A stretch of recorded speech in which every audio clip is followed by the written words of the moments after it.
What exactly are the physical benefits of fasting?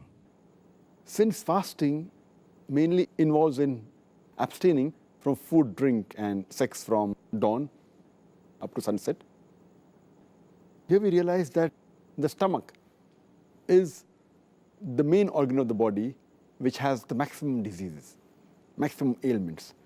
That's why beloved Prophet Muhammad said. It's mentioned in Ibn Maajah, volume number 4, Hadith number 3349. Our beloved Prophet said that there is nothing better that a son of Adam can fill in the container with more evils than the stomach. It is sufficient for a man to be on his feet with a few morsels. But if he has to eat more, he can divide the stomach into 3 parts. 1/3 for the food, 1/3 for the drink, and 1/3 for his breath, or 1/3 for the air. So what we realize that the maximum diseases originate in the stomach because it's house for bacteria.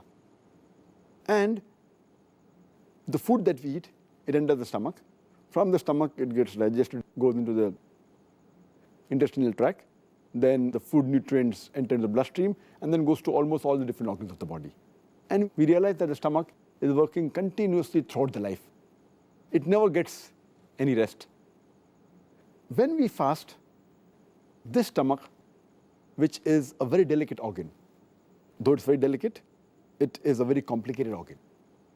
It's delicate, at the same time it's very important. It keeps on working throughout the day. This organ, while we fast, when no food enters for several hours, it gets rest. And the toxins that are there in the body, they are removed, they are purged out.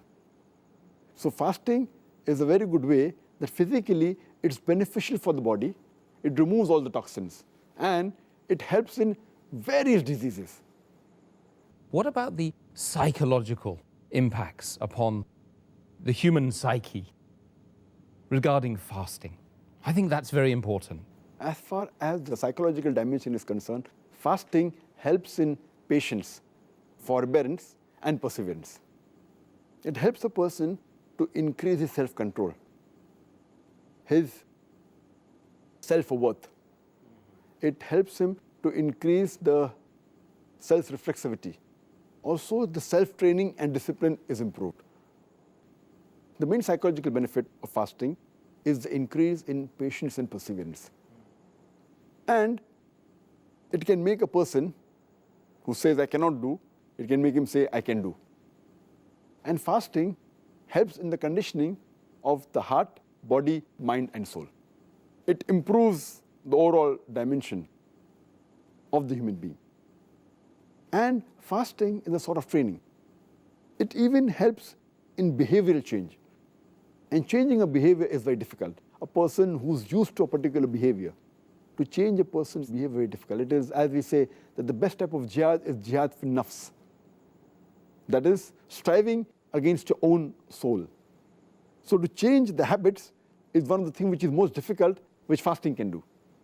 And since jihad, that is going in the battlefield, is of utmost importance when required, if you cannot do jihad, if you cannot strive against your own soul, how can you strive against the enemy? So therefore, fasting helps in that dimension. That's the reason fasting was made fard before jihad. Fasting was made fard 15 years after Prophethood, in the 2nd Hijri. And next year, 1 year later, jihad was made fard. So Allah subhanahu wa ta'ala first wanted to train and make the Muslims fit psychologically with the help of fasting. And then the qital part was made first, so psychologically it's very helpful. And normally, a human being, he eats 3 meals in a day. In a week, about 21 meals. Now that is changed, that behavioral pattern of eating is changed to 2 meals, light meal late in the evening, early night, and before dawn. So the whole pattern is changed. And this helps in various psychological aspects, the training. And today psychology, they tell us that if you can control your hunger, you can control almost all your desires.